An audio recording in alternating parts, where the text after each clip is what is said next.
à peu près en 2000, j'ai rencontré Michel Rosé, et puis on a longuement discuté. Et puis au long de ces discussions, il avait envie de retrouver ce qu'il avait déjà vécu, ou à peu près, dans les années 70 avec Michel Ducarrois, qui a été pour lui une sorte de façon de bouger les marques, les lignes du canapé, en tout cas du confort de la maison. Et on a parlé des choses qui étaient qui étaient capitales dans la société. C'est le siège, bien évidemment, c'est le cœur de leur travail. Pour moi, l'idée, c'était de renforcer cette idée du lieu. Et le canapé devait devenir le lieu. D'où l'idée de faire une sorte de ring, une chose comme ça qui dépassait le salon. C'était autre chose. C'était le salon même. Il y a une autre idée que j'aime bien, c'est l'idée des modules et des assemblages. Enfin, c'est comment une unité, une pièce est unique, même quand on la multiplie ou agglomère à deux. À l'image d'une forêt, par exemple, ou d'un bosquet. Tu as un arbre, tu as deux arbres, c'est chaque fois qu'une seule et même chose. Une forêt, c'est un. Et là, se dire, on a un petit bout de meuble, c'est-à-dire une méridienne, on la rajoute à une autre, c'est un canapé.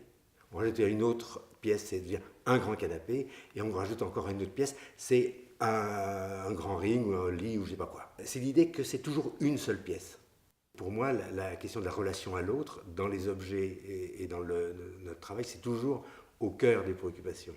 Et quand on peut faire travailler un meuble qui réouvre, enfin, qui permet à ce que les gens s'approprient vraiment les objets, et envie à partir de là, de rêver ou d'imaginer ou de projeter des choses de leur vie, ben c'est gagné, je veux dire, ça leur appartient.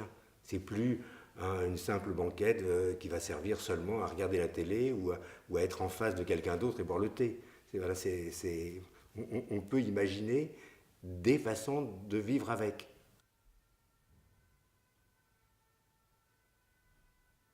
Si on l'a composé comme ça, si on a mis les quatre, c'est pas parce qu'il y a une obligation à ce que ce soit les quatre, c'est que c'est plus facile de comprendre tout ce qu'on peut en faire que si on avait mis qu'une seule pièce.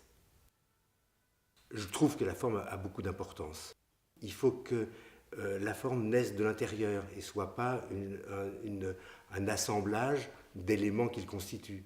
Donc du coup, c'est comme un organisme, c'est-à-dire qu'on doit sentir que ça se passe de dedans et que ça soit un.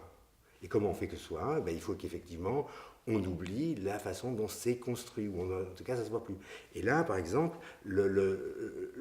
on doit pouvoir voir que c'est un tout comme ça qui se tient. Et bon, il faut, si c'est un lieu, c'est pas mal aussi qu'il y ait une ombre dessous, que ça se décolle, que ce lieu il soit un peu autonome. Donc les pièces doivent être autonomes aussi.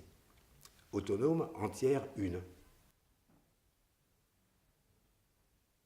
Pour moi, les meubles et les objets, c'est vraiment, pour les sièges, c'est les personnes en creux, c'est le creux des gens. C'est ce qui reste quand les gens sont partis. Mais on les rêve encore dedans, on les imagine dedans. Ils sont faits, en tout cas j'ai envie qu'on ressente des choses comme ça. C'est comme s'il y avait un salon vide, c'est organisé pour que ce soit rempli par des personnes.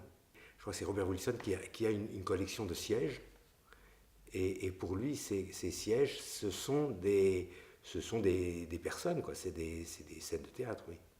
Moi, je n'ai pas ce sentiment-là de faire une mise en scène. Mais j'ai l'idée des gens.